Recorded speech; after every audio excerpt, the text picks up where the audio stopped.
So ayun guys, nandito ako ngayon sa may Parola, yan. So pag nandito po kayo sa taas guys ng Parola, makikita nyo po dito sa likod ko yung dagat, yan. So tanaw na tanaw nyo po yung dagat. Kaya dito po yung pinakamagandang mag selfie.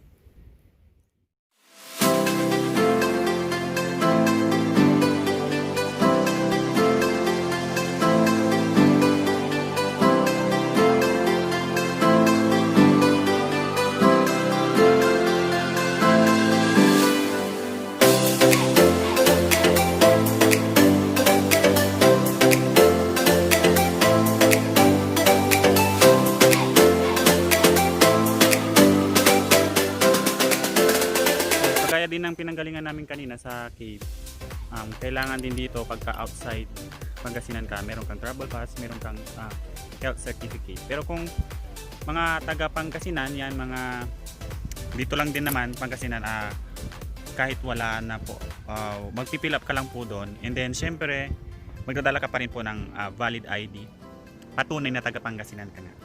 Yun, yan yung Parola.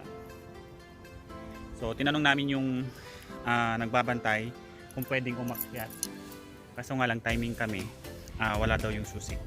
So it means pag nasa kanila yung susi, pwede pa umakyat sa taas para po mas lalo nyo pong makita yung ganda ng view.